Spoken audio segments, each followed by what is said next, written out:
daripada kitab Al-Hikam yang disusun oleh Imam Ibn Athaillah As-Sakandari. Qala radhiyallahu anhu, mata razaqaka at-ta'ata wal ghina zahiran wa batinan. Bila Allah memberi rezeki kepada kamu ketaatan dengan ketergantungan kamu kepada Allah daripada taat itu sendiri, maka ketahuilah bahawa Allah telah memberikan kepada kamu nikmat secara zahir dan nikmat secara batin. Hadirin sedang jemaah yang dirahmati oleh Allah Subhanahu wa taala, ada pelbagai macam bentuk rezeki diberi oleh Allah Subhanahu wa taala. Ada kalanya rezeki itu berupa material, kebendaan. Kadang-kadang rezeki itu berupa sehat, kadang-kadang rezeki itu berupa iman, ilmu. Termasuk bahagian rezeki adalah berbuat ketaatan. Taat itu adalah rezeki. Manusia ini dengan kepelbagaian bahagian pada diri manusia, masing-masing ada rezekinya. Rezekinya tubuh badan sehat, rezekinya hati adalah taat, rezekinya hati iman, rezekinya hawa nafsu, makan, minum, dan kecenderungan kepada pasangan. Kesemua itu adalah bahagian rezeki yang kalau tidak ada pada seseorang, maka tidak nikmat hidup seseorang itu.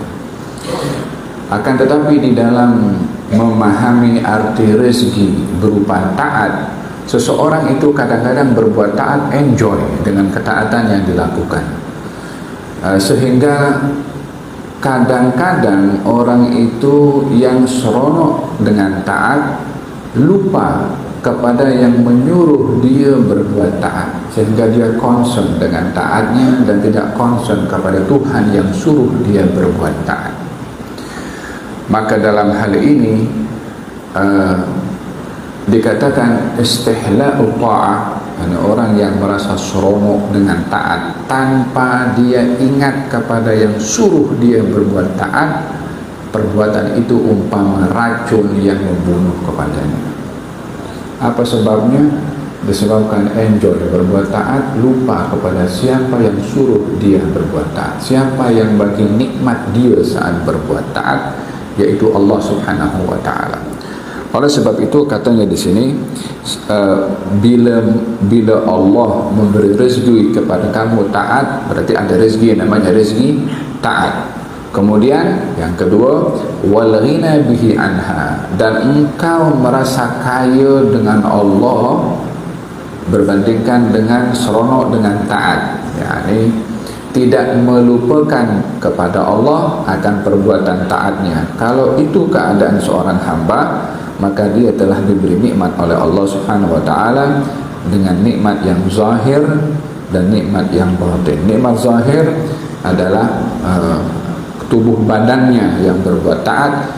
Nikmat batin merasa kaya dengan Allah Subhanahu wa taala karena perbuatan taat tersebut.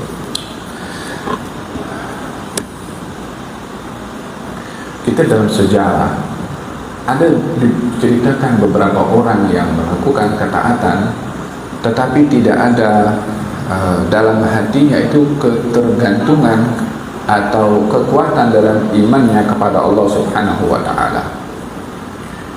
Contohnya, seorang bernama Dzulkhuwaisirah. Dzulkhuwaisirah ini orangnya ahli ibadah.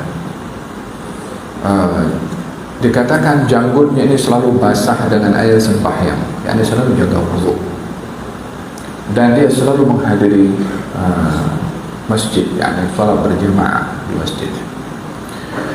Hanya satu hari dia ketika masuk dalam satu masjid dan di situ ada baginda Rasulullah, lalu sahabat mengatakan, ya Rasulullah, inilah orang itu, yakni yang dipuji kalau dia seorang yang ahli ibadah.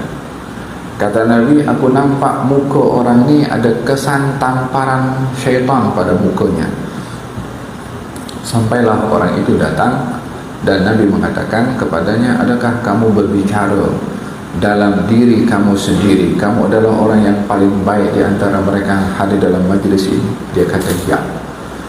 Orang yang sama ini juga yang pernah menegur kepada Nabi saat Nabi sedang membahagikan harta rampasan perang. Penampilannya dia ahli ibadah, tapi karena merasa dia hebat dengan ibadah, tanpa dia melihat kebesaran Allah yang suruh dia melakukan ibadah, sehingga kondem atau kritik atau persalahkan Nabi pada perbuatan Nabi, sementara ibadah yang dia lakukan itu didapat daripada Nabi. Katanya, ya Muhammad, ya Rasulullah, kamu bagikan harta rampasan perang ini tidak adil. Karena Nabi bagikan harta rampasan perang, katanya tidak adil. Kata Nabi SAW mengatakan, kalau aku tidak adil, siapa yang lebih adil daripada aku? Allah percayakan kepada aku tentang wahyu, kamu tak percaya kepada aku tentang perbendaharaan keduniaan ini. Maka lelaki tadi pun tinggalkan Nabi dan tinggalkan majlis tanpa insaf, tanpa memohon maaf, tanpa dia menyadari kesilapannya. Tegur Nabi, salahkan Nabi, diingatkan oleh Nabi tanpa dia menginsafi kesilapannya. Orang ini katanya kalau pakai kain pelekat dia setengah betis, yakni memang itulah orang Nabi pun pakai seperti itu. Kemudian penampilannya pun ahli ibadah, dahinya ada kesan daripada sujud. Ahli ibadah, hanya di dalamnya itu tidak ada membesarkan Allah yang suruh mengagungkan Rasulullah, sehingga dia merasa hebat dan mulia dengan ibadahnya sendiri. Maka Nabi bersabda, akan keluar daripada sulbi orang ini golongan manusia yang kalau baca Quran seperti Quran baru diturunkan, tapi tak melapasi tenggorokannya, tak sampai dalam hati. Mereka itu akan keluar daripada agama umpama keluarnya anak panah daripada busurnya. Jadi di dalam seorang itu melakukan ibadah dan ketaatan yang merupakan rezeki daripada Allah, sempurnakanlah saat melakukan ketaatan dengan ketergantungan kepada Allah Subhanahu wa ta'ala berbandingkan dengan ketaatan itu sendiri. Bila Allah memberi rezeki kepada kamu ketaatan dan kamu merasa bergantung dengan Allah akan daripada ketaatan itu, maka Allah telah memberi rezeki kepada kamu dengan rezeki yang zahir dan rezeki yang batin.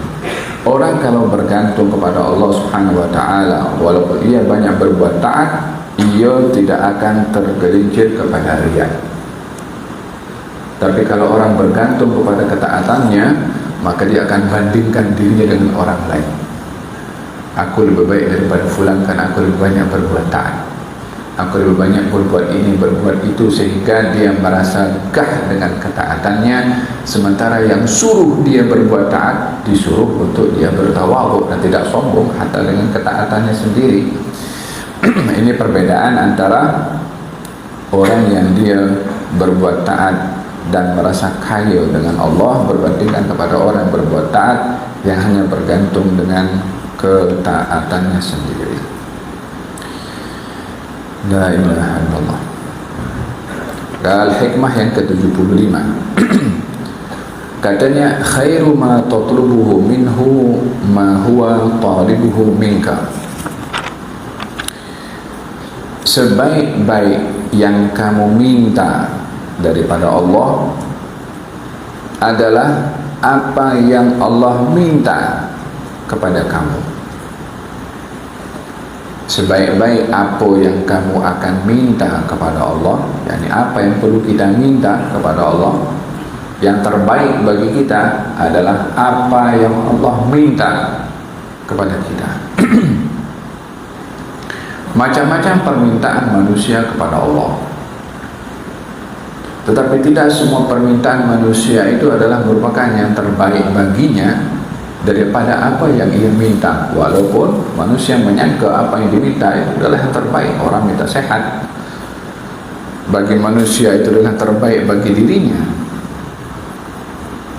Tetapi kata Imam Ibn Atha'illah Sakandari di sini ada mengatakan bahawa sebaik-baik yang kamu minta kepada Allah adalah apa yang Allah minta kepada kamu. Apa yang Allah minta kepada kita?